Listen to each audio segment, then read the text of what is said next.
Bon, merci à toutes et à tous d'être là cet après-midi, après une matinée qui était très riche. Je vais vous présenter les deux intervenantes et les deux interventions de manière séparée parce que les deux sujets sont quand même pas tout à fait de même nature, même si ils sont sous le même intitulé général qui est antisémitisme, islamophobie. On en a parlé ce matin. Croisement, concurrence mémorielle, jeu de miroir, rôle des extrêmes droites. Comment dialoguer et peut-on porter des luttes communes? Alors un premier sujet qui va être traité porte sur les liens entre antisémitisme et islamophobie, à la fois les aspects communs et les spécificités historiques. Pourquoi? Parce que très souvent il y a, comme vous le savez, alors des jeux de miroir, des comparaisons, des concurrences mémorielles, mais il y a aussi une histoire. Hein, on pense par exemple à la période de la Reconquista, par exemple, où l'expulsion des Juifs a été suivie immédiatement par l'expulsion des musulmans, ce qui a fait que ils se sont trouvés être frères et sœurs d'exil dans l'histoire. L'émergence de la figure d'un personnage comme le Maran, ce juif converti, converti de force au christianisme et dont on mettait en cause le fait qu'il soit réellement converti, ça rappelle évidemment énormément tous les débats sur l'intégration et sur les vrais Français, les pas vrais Français. Les Marans, c'était pas des vrais catholiques aux yeux des catholiques et ils subissaient donc la surveillance, discrimination et déni d'appartenance à l'Espagne. Il y a aussi toute la période du racisme du 19e siècle, où on voit bien, ça a été montré un peu ce matin, que antisémitisme et islamophobie ont aussi des racines coloniales communes, et qu'on voit notamment, comme ça a été rappelé ce matin, à travers les écrits de Renan, qui se fondent aussi sur la distinction entre langue sémitique, dont il était spécialiste, et langue indo-européenne, qui est un des classements qui a joué un rôle important dans la construction des pensées et des idéologies racistes. Enfin, toutes les questions d'intégration, d'assimilation, de droit culturel qui traversent l'histoire des Juifs, de leurs débats, de leurs pratiques, eh bien, elles traversent aussi les musulmans de la même façon, avec des débats très similaires, mais dans des contextes et dans des contextes historiques différents, voilà, dans des moments historiques aussi différents. Idem pour la question des institutions. Donc, et puis, je le rappelais un petit peu ce matin, il y a aussi l'histoire commune de ces Juifs du Maghreb qui sont arrivés souvent en même temps que des musulmans en France et qui souvent ont habité dans les mêmes quartiers politiques de la ville, etc. Donc il y a un ensemble, voilà, il y a tout ça. Je donne juste quelques-uns de ces exemples pour montrer l'intérêt de montrer de traiter ce sujet. Donc l'intervention de Salima Naït Ahmed est intitulée Comment penser les relations entre antisémitisme et islamophobie sans dissoudre un phénomène dans l'autre. Je crois que c'est important. Donc je vous présente notre intervenante. Elle est donc maître de conférences en sciences politiques et en philosophie. Elle est chercheuse en philosophie sociale et en histoire des idées, collaboratrice scientifique à l'Université de Fribourg, également membre associé de l'unité de recherche Mondes allemands de l'Université Paris 8, Vincennes-Saint-Denis. Et elle termine un ouvrage qui paraîtra en 2026, qui s'appelle Penser l'antisémitisme contemporain, anthologie de textes sur l'antisémitisme, qu'elle rédige avec Bruno Kellenek et qui paraîtra donc aux éditions de l'Aube. Notre deuxième intervenante, je présenterai votre intervention après, mais je vous présente quand même notre deuxième intervenante qui va donc nous présenter le sujet de l'islamophobie racisme d'État structurel, racisme systémique, et Camille Gourdeau, qui est socio-anthropologue, chercheur associé à l'URMIS, Université Paris-Cité, et affiliée à l'Institut Convergence Migration. Elle a notamment, parce que je pense que vous avez publié aussi beaucoup d'articles, beaucoup de choses, mais notamment publié un livre qu'on n'arrive presque plus à retrouver, hein, il est épuisé, du racisme d'État en France, qui a été publié en 2020 et qui a été écrit avec Fabrice Dume, Xavier Duneza, Camille Gourdeau, donc, et Aude Rabot, publié aux éditions Fil de l'eau.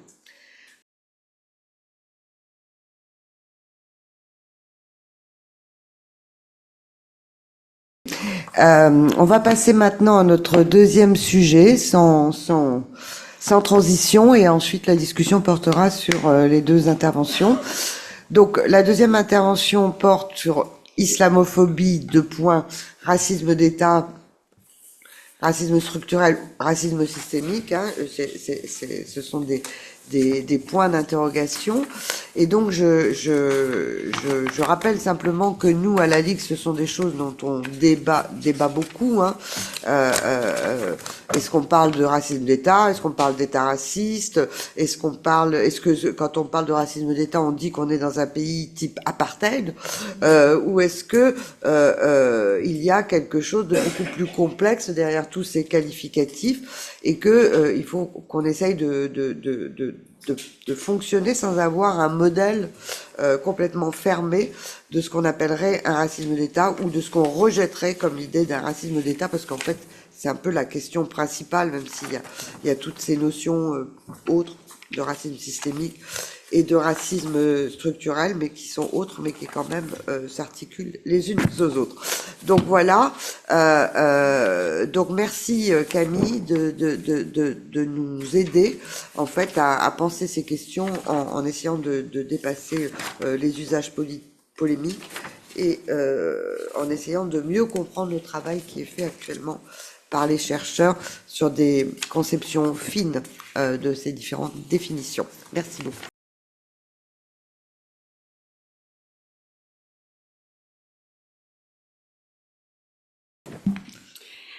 Bonjour à toutes et tous, merci beaucoup pour l'invitation.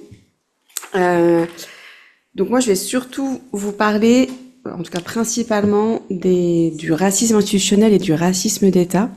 Et puis en dernière partie de mon intervention, je reviendrai plutôt sur des éléments empiriques, voilà, qui sont à la fois ce qui a fait émerger la réflexion autour du racisme institutionnel, et donc voilà, je voudrais revenir à la fin sur la manière dont j'ai pu observer ces processus sur mon terrain, qui était mon terrain de thèse, et que j'ai fait une thèse sur la politique d'accueil des étrangers en France, et plus particulièrement sur le contrat d'accueil et d'intégration, qui est devenu le contrat d'intégration républicaine.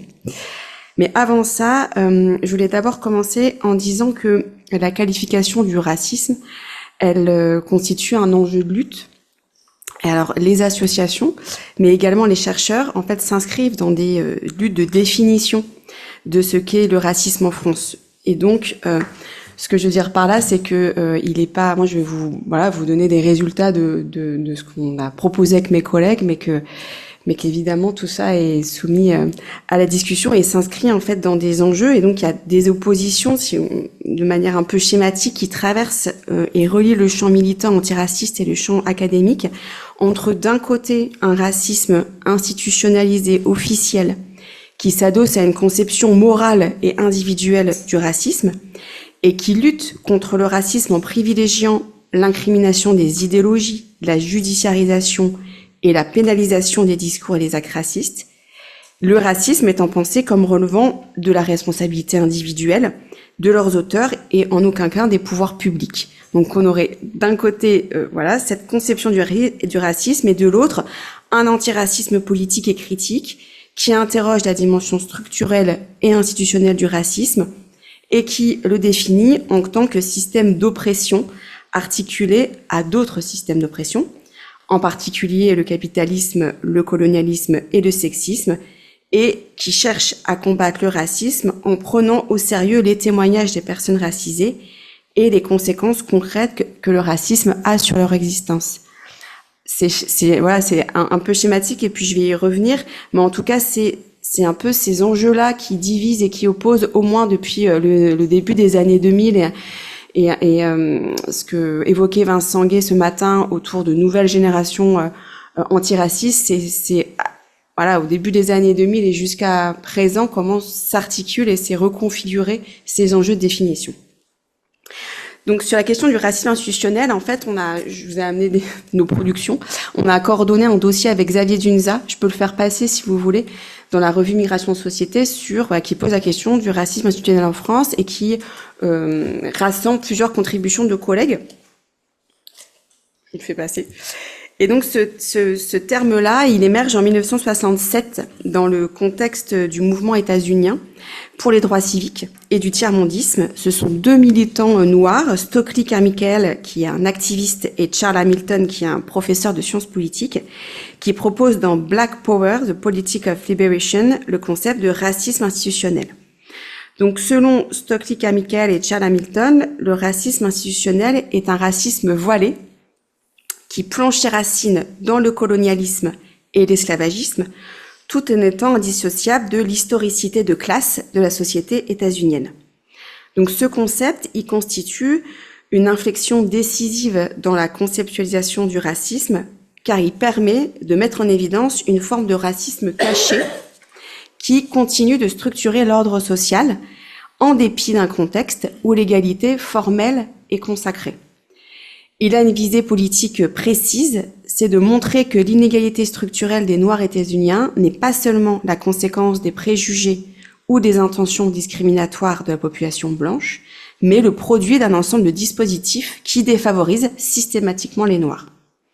Donc il distingue le racisme individuel, plus manifeste, qu'il caractérise comme direct, visible, le fait d'individus qui agissent ouvertement en tuant, en blessant ou en détruisant, et le racisme institutionnel, moins reconnaissable, parce qu'il ne s'agit pas d'actes accomplis par des individus particuliers.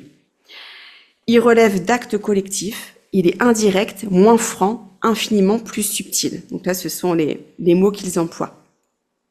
Ainsi, avec le concept de racisme institutionnel, la production des inégalités, elle n'est pas nécessairement la conséquence d'attitudes ouvertement racistes. Pour aussi avancer dans les écrits originels, ce concept, il est porteur d'ambivalence parce qu'il désigne à la fois le racisme perpétué par le fonctionnement d'institutions particulières, la police, l'école, et un système raciste. Il est mobilisé au sein du champ académique français dans les années 90, et puis il a été vraiment travaillé sur la base de travaux empiriques avec le travail de Valérie Palassala, dans un livre qui s'appelle Discrimination ethnique, les politiques du logement social en France et au Royaume-Uni. Et puis voilà, et puis nous on a essayé de retravailler ce concept-là dans le cadre de ce numéro. Suite à ce travail, en fait, Fabrice Dume est sollicité par la maison d'édition Le Bordelot suite à la plainte de l'État contre Sud Éducation, qui avait fait une formation antiraciste et notamment qui avait organisé des stages en non-mixité. Donc le Bordelot, voilà, sollicite ce collègue et donc on reforme une équipe constituée donc de Fabrice Dume, de Xavier Dunza, d'Aude Rabot et de moi-même pour essayer de décortiquer ce qui s'est passé dans le cadre de cette polémique et puis en fait plus largement de travailler sur le racisme d'État et la circulation de cette catégorie. Moi, ce que je vais faire là, c'est plutôt revenir sur des choses que tu as mentionnées, c'est-à-dire de réfléchir à ce qui se joue autour du fait de parler d'État raciste ou de racisme d'État et comment nous on a avancé avec ça.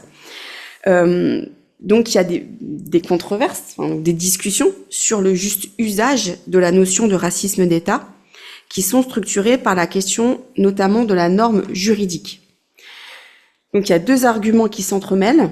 L'absence de loi raciale dans la France contemporaine et le caractère incommensurable de la situation actuelle avec des expériences historiques telles que l'Allemagne nazie ou l'Afrique du Sud. Donc, par extension, l'absence de loi raciale et l'existence de lois antiracistes sont tenues par certains acteurs comme la preuve que l'État n'est pas raciste. Donc, il ne fait aucun doute qu'il n'y a pas de commune mesure entre des régimes expressément racistes, qu'on propose d'appeler des États ou des régimes racistes, et des processus institutionnels, matériels, symboliques plus diffus de production et de reproduction du racisme que pointent les usages critiques des notions de racisme d'État.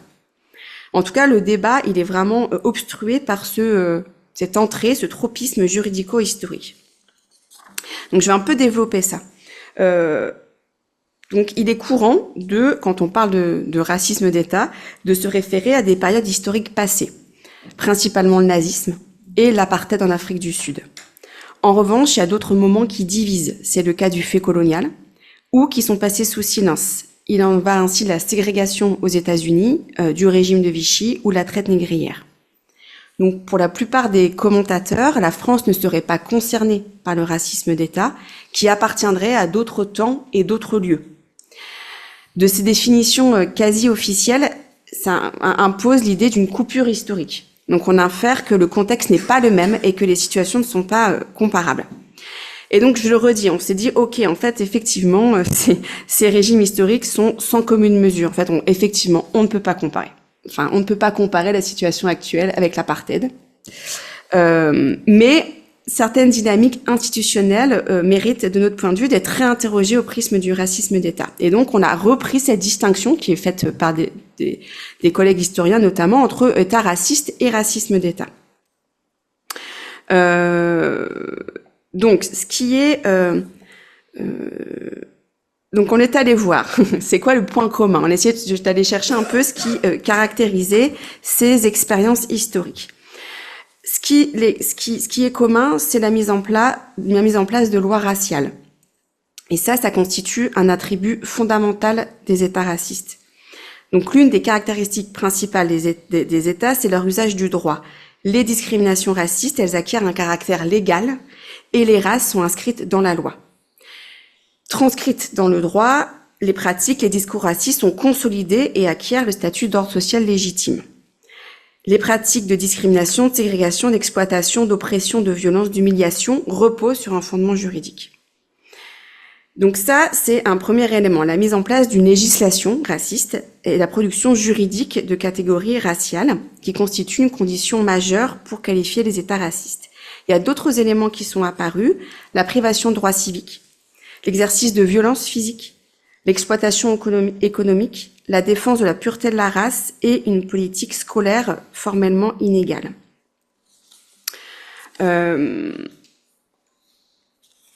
Et donc, au terme de ce détour historique, dans le livre, je le fais passer aussi, c'est plus détaillé évidemment, on a distingué, il nous a semblé important de distinguer, comme Étienne Balibar, Olivier Lecourt-Grandmaison ou Nassira Ghenif, le racisme d'État d'un État raciste. Donc les régimes historiques qui sont généralement donnés en exemple du racisme d'État seraient donc plutôt des formes d'État racistes. Ils charrient une charge morale si forte qu'ils empêchent de faire l'hypothèse d'un racisme d'État pour la France d'aujourd'hui. Donc c'est... on a donc choisi de réserver l'expression d'État raciste à ces expériences historiques que j'ai passées en revue, ce qui nous a permis de réfléchir, en fait, d'ouvrir après la discussion sur la question du racisme d'État. Et donc, dans le livre, on a mis on a soumis à l'hypothèse du racisme d'État en France dans plusieurs domaines, dans l'école, la police et les politiques migratoires. On a testé cette hypothèse en montrant, à partir d'une synthèse de la littérature, ce que nous savons du rôle de l'institution dans le fonctionnement du racisme au sein de ces espaces. Cet examen nous a conduit à montrer qu'il est parfaitement légitime, au regard des connaissances accumulées, de pointer le rôle de l'État, son imaginaire, ses politiques, son fonctionnement, les normes et les outils qu'il diffuse, dans la production et la reproduction du racisme. Toutes ces institutions et ou politiques contribuent à la production systémique d'un ordre racial. Cela dit, les modalités de contribution de chaque institution ne sont pas les mêmes, car chacune a sa spécificité. Donc les institutions, je répète, c'est école, police et politique migratoire. On aurait pu investiguer d'autres secteurs, mais voilà.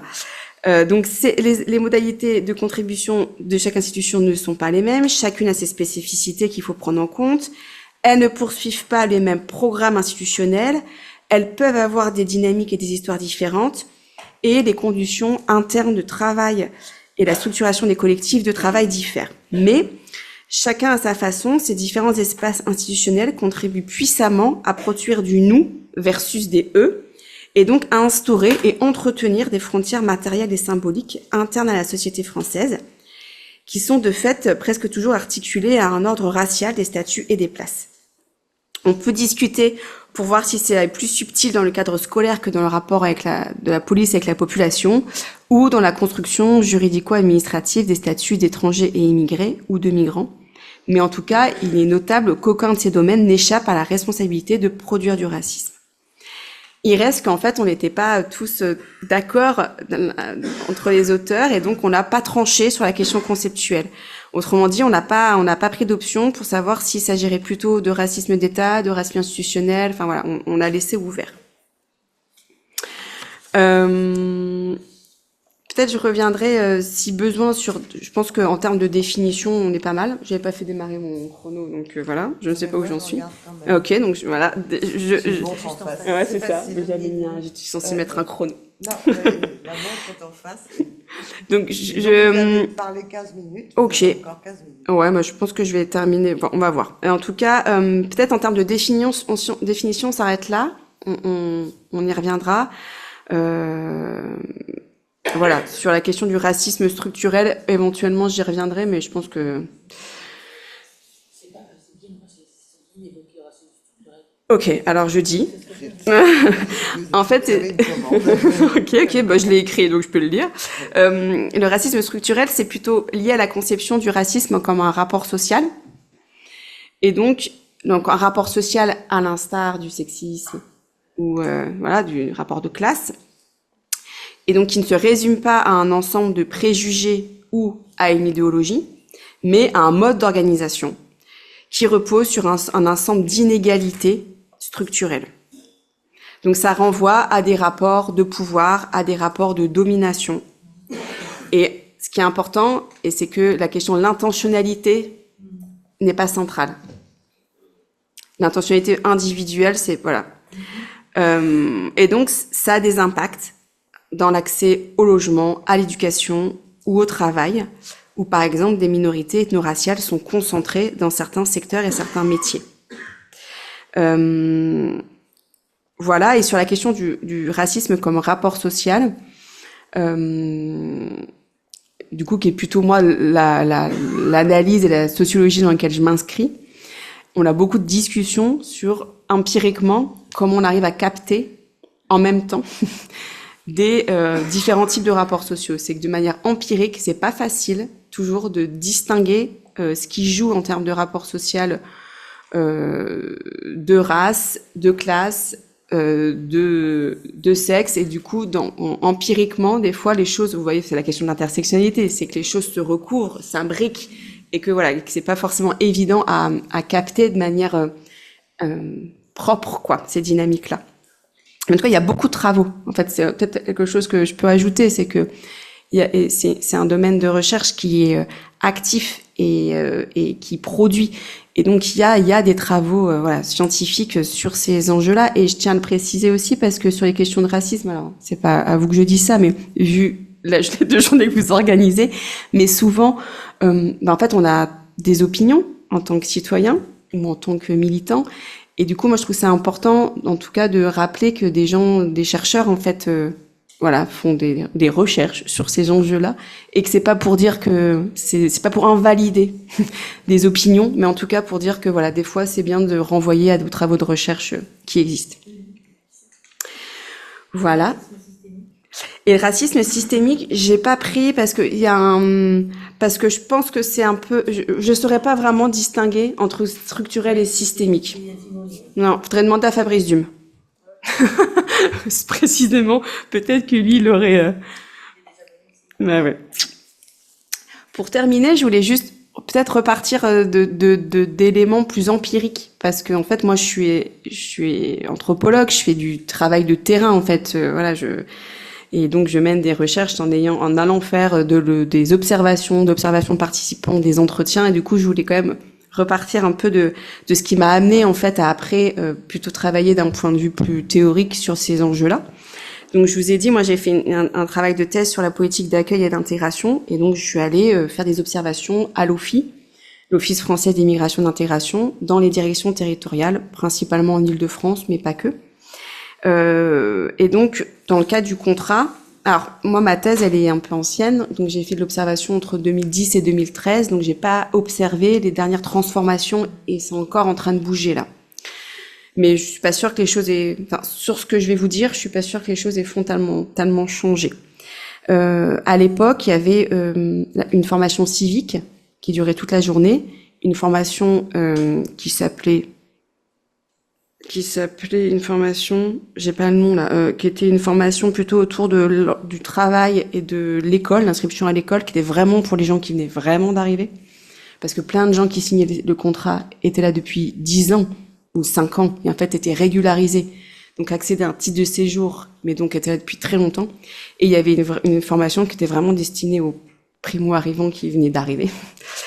Et une formation linguistique, et j'en profite aussi peut-être pour dire que vous avez peut-être entendu que la formation linguistique de l'OFII était extrêmement réduite, et qu'il y avait des vrais enjeux autour de l'accès à la langue.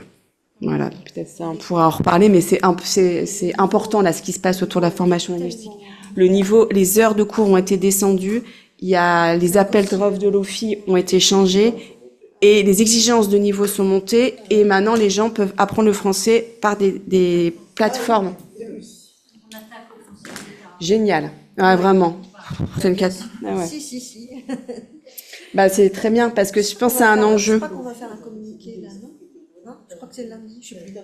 Bon, très bien. En tout cas, c'est un enjeu, et c'est un enjeu, je pense qu'on n'a pas vu venir du point de vue militant, parce que, moi, en 2010, non. En 2010, c'était pas un enjeu, la formation linguistique, alors qu'en fait, dans d'autres pays, l'accès au territoire était conditionné à un niveau de langue depuis le pays d'origine, et voilà. Donc, c'est pas ça ce qui s'est passé, mais en tout cas, voilà. Et donc, c'est pas vrai. Moi, ce que je voulais vous parler plus tôt, c'était dans le cas des formations, et notamment des formations civiques, le thème de l'égalité entre hommes et femmes s'est révélé être un enjeu majeur. Hier, on parlait des valeurs de la République et comment la laïcité était annoncée comme une valeur. Et en fait, dans le cadre de ces formations, donc destinées à des personnes qui viennent des primo-arrivants, on a les valeurs de la devise et la laïcité et l'égalité femmes-hommes. C'est mis au même niveau. Et donc, elle est très présente au niveau des discours politiques, institutionnels, mais aussi de ceux des auditeurs, donc des agents de l'OFII et des formateurs. Et puis, elle dispose d'une place importante dans les programmes de formation. Et en fait, c'est un des thèmes du programme de formation civique. Et en fait, ça acquiert une place considérable. Et ça, c'est vraiment un résultat de terrain. C'est-à-dire que je suis pas arrivée en me disant... Voilà, il y a un enjeu particulier, ça saturait, quoi, le terrain. Et donc, cette focalisation sur le thème de l'égalité entre hommes et femmes et sur le droit des femmes dans le cadre du CAI entraîne plusieurs effets. Celui d'homogénéiser les signataires, de renforcer les stéréotypes concernant les femmes immigrées et plus particulièrement, et c'est pour ça que je voulais en parler, celles qui sont catégorisées comme maghrébines et ou musulmanes. Et d'induire que les hommes arabes et noirs seraient extraordinairement sexistes, pour reprendre une formule de Christine Delphi. Et donc, ce que ça fait concrètement, c'est des formateurs qui disent, au début de la formation civique, ici, en France, c'est l'égalité, il faut bien se mettre ça dans la tête, c'est l'égalité totale dans tous les domaines. Ou une formatrice... Et c'était avant MeToo. Enfin, c'était avant tout ce qui s'est passé quand même depuis 2015 sur la dénonciation des violences et des dominants. Enfin, voilà. Et donc, on était avant ça. Donc, ils étaient, mais bon. Voilà, ou sinon, une formatrice qui présente une frise historique qui retrace l'obtention des droits pour les femmes et qui dit les principes d'égalité, ça ne plaît pas trop aux hommes, mais tant pis, vous êtes en France, vous avez choisi. Ou une autre formatrice qui demande à un monsieur français qui accompagne sa femme sénégalaise et qui ne parle pas le français. Et donc, elle lui dit à lui, est-ce que vous avez une seule femme et est-ce que vous empêchez votre femme d'aller au cours de français? Parce que dans certaines familles, on empêche que des femmes prennent les cours. Donc, il y a des formateurs qui interpellent directement les personnes. Et donc, en fait, ce ce que j'ai essayé de montrer, c'est que ce discours autour de l'égalité homme-femme, il sert de support à l'altérisation des étrangers, des signataires du CAI, pas n'importe lesquels. J'ai discuté avec Anan hier. En fait, j'ai assisté à beaucoup de formations où il y avait des Pakistanais et des Pakistanaises, qui étaient des femmes qui portaient le voile. Le discours, il ne s'adresse pas à elles, en fait, en vrai. Elles sont pas du tout dans l'imaginaire institutionnel français, en fait. Donc, il y a vraiment le lien entre les personnes des anciennes colonies et les femmes, et les musulmans et les musulmanes. Et donc, insistant sur ces thèmes, ça construit l'égalité entre les hommes et les femmes comme un critère de différenciation entre un eux et un nous, et ça renvoie les immigrés venant principalement du Maghreb à une forme d'altérité indépassable.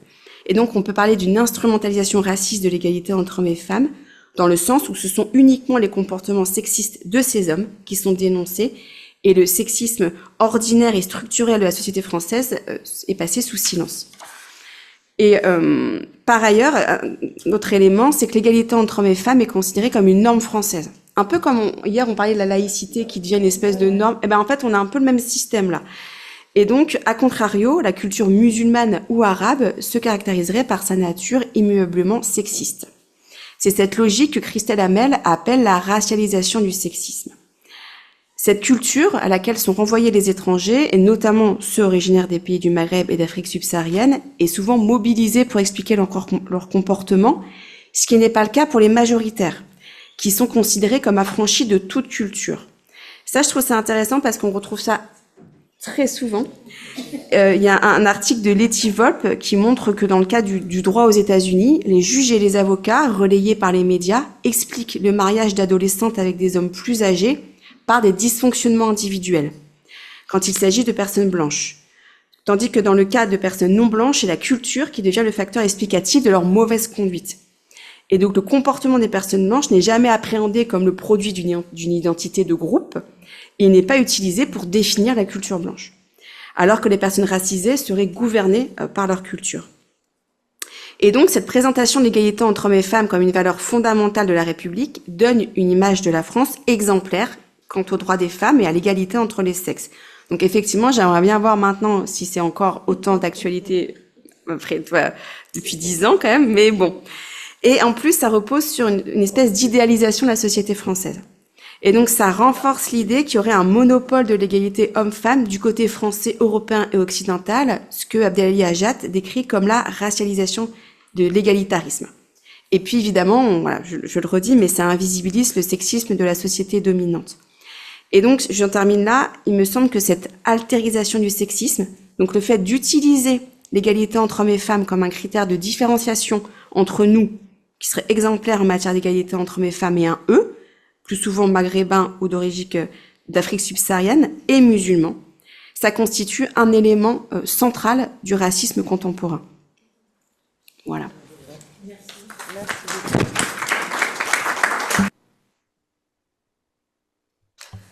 Merci Camille pour cette illustration de théorie et pratique, comment elles se relient. Bon bah maintenant on va prendre les questions. Donc nous avons une question pour vous Camille qui nous vient de Paul Garrigue, merci, j'arrive même pas à lui en entrer, qui nous dit que il est dubitatif sur la notion de racisme d'État. N'y a-t-il pas une grande différence entre l'État à l'école ou l'hôpital où il existe comme ailleurs du racisme, mais aussi un affichage antiraciste qui se traduit par des actes concrets, et la politique de l'immigration et les pratiques préfectorales où il y a un racisme ou au moins une xénophobie de plus en plus assumée? Pour ce qui est de l'OFIL, donc c'était les plateformes, c'est de pire en pire. Et la nomination d'un xénophobe notoire comme président d'institution ne va pas améliorer les choses, nous dit-il, mais voilà. Ma question, elle est liée à ça. Si tu veux, si c'est une question qui est liée, comme ça permettra une réponse. Oui, c'était pour éviter que Camille se répète éventuellement. Très bien, merci. Oui, merci. Toutes les analyses sur le racisme et l'antiracisme font toutes l'objet de controverses et donc d'affrontements même de la part de la droite printemps républicain, etc. Le racisme d'État, comme le dit Paul Garrigue, il est vécu dans l'opinion comme un synonyme d'État raciste, et donc comme un racisme intentionnel. Et donc, en fait, moi, je me pose la question, quand quelqu'un comme Jacques Toubon, qui est pas du tout un islamo-gauchiste, qui était défenseur des droits, il parle de discrimination systémique. Et donc, pour moi, les discriminations systémiques, elles sont le produit d'un racisme structurel, et que le racisme structurel pourrait être une formule qui pourrait plus assimiler l'ensemble des phénomènes de domination et de reproduction des mécanismes, également aussi dans les institutions, en fait. Et donc, en fait, je pose la question pour avoir ton avis, Camille.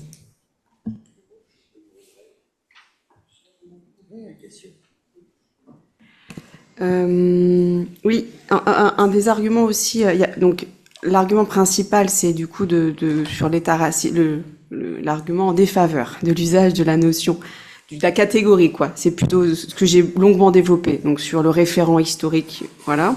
L'autre chose, il y a d'autres limites au concept, c'est notamment de donner, de pas du tout être assez précis sur de quel état on parle, de quelle institution, de quel niveau, d'avoir quelque chose de très monolithique sur la perception de l'État. Et ça demanderait effectivement d'aller voir un peu plus près sur où est-ce qu'on se situe, enfin, est-ce que tout l'État, est-ce que certaines institutions, voilà. L'avantage de, à la fois, je suis d'accord, on pourrait parler de racisme structurel, en tout cas, l'intérêt de parler ou de racisme d'État ou de racisme institutionnel, mais on pourrait dire la même chose sur le racisme institutionnel, c'est qu'en fait, tous les agents, qui est raciste? Enfin, toi, voilà. Même si on est plutôt en train d'évaluer les conséquences que les intentions des acteurs, il n'empêche que, en fait, ça prend pas en compte les dynamiques internes, même aux institutions, voilà, et donc c'est pas non plus forcément, il y a des limites aussi. L'intérêt, c'est de pointer le rôle des élites, en fait. De pointer le rôle des dirigeants politiques, des élites dans la reproduction du racisme. Parce que je pense que c'était aussi un peu ça qui était intéressant pour nous, c'était de pas seulement pointer le racisme de l'archétype des électeurs du Rassemblement national. Bon, maintenant, on a dit tout à l'heure qu'ils sont quand même une bonne partie de la population, donc je pense qu'on peut plus réfléchir de la même manière qu'avant. Mais en tout cas, c'était de pointer, d'aller regarder le racisme d'en haut. Et comment le racisme d'en haut, en fait, crée, favorise, entretient le racisme de la société. Donc c'est cet intérêt-là que peut-être dans le racisme structurel, on voit bien la reproduction du racisme et le fait que la société est organisée selon un ordre social raciste ou sexiste ou classiste. Mais du coup, pareil, peut-être c'est pas assez précis sur où est-ce que ça se passe, quoi, et par qui ça passe et quelles sont les dynamiques qui favorisent la reproduction du racisme. Donc, voilà. Je me permets de me donner la parole. Est-ce qu'il n'y a pas aussi, quand on parle de toutes ces questions, un peu confusion entre les notions de racisme et de discrimination? Parce que c'est quand même pas exactement la même chose, même si c'est en lien. Et je pense particulièrement à ce que vous nous avez dit sur, moi j'ai appelé ça les plateformes d'accueil, oui, parce que j'y étais il y a longtemps. Mais bon, j'ai travaillé aussi là-dedans, enfin en observatrice. Par exemple, quand il y a une loi qui met un niveau complètement surréaliste d'acquisition du français, de niveau de français, je veux dire, ça vient de l'État parce que c'est quand même une loi, c'est une législation. En revanche, entre ces législations et ce que vous nous avez décrit aussi des pratiques avec le soupçon immédiat pour tous les rejoignants de français, c'est souvent ça, non? Ou enfin bon, toute personne dans les plateformes d'accueil sur l'inégalité homme-femme et tout ce que vous avez décrit de stigmatisation. Voilà, comment tout ça s'articule et comment on arrive à articuler tout ça dans les analyses. Alors, ce qu'on dit en sociologie, vous avez.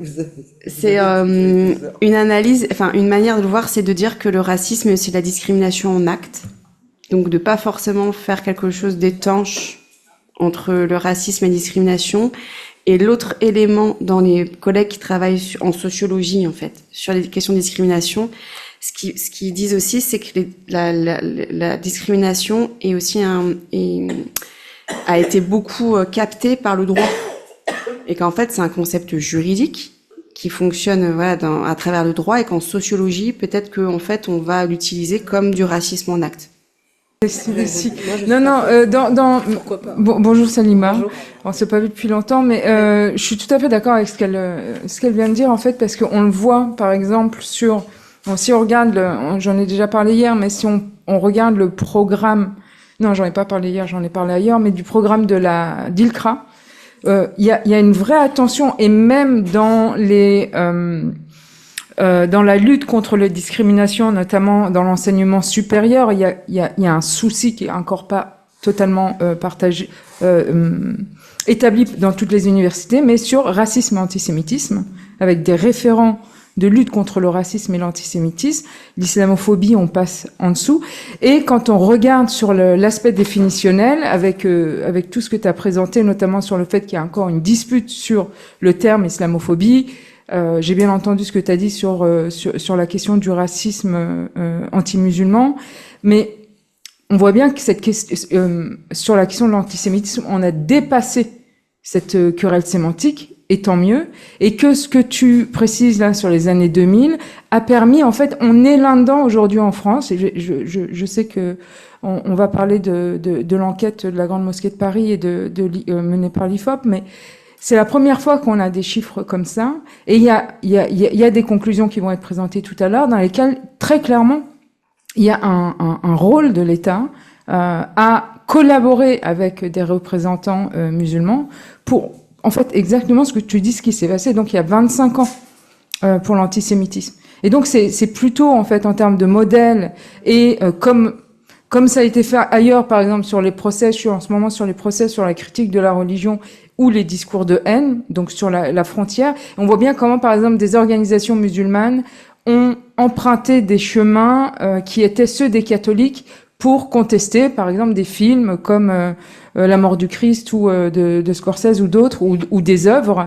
Et donc, il y a quand même aussi des moyens de repérer, en fait, des stratégies de légalisation, mais surtout de légitimation des causes qui sont efficaces, plutôt que de les opposer. Parce qu'en fait, ce qu'on voit, pardon, c'était peut-être pas très clair, mais ce que tu disais sur cette métastase ou très polarisée entre soit antisémitisme, soit islamophobie, avec cette question de philosémitisme qui est dans le deuxième cas, c'est-à-dire reconnaissance de l'islamophobie, antisémitisme, pas tout à fait, tu vois.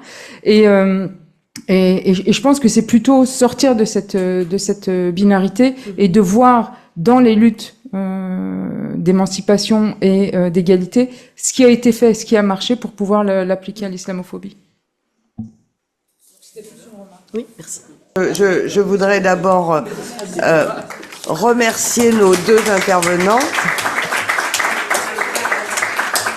Et peut-être aussi quelque chose que je voudrais dire, j'espère qu'on va pouvoir continuer à travailler ensemble, à faire des choses. Notamment, je trouve que pour nous, la Ligue, non seulement ce travail et vos interventions sont très intéressantes, mais aussi le travail de terrain qui peut être fait. Et notamment, puisque nous sommes, voilà, les droits de l'homme. Enfin, nous ne sommes pas les droits de l'homme, mais nous sommes une organisation des droits de l'homme.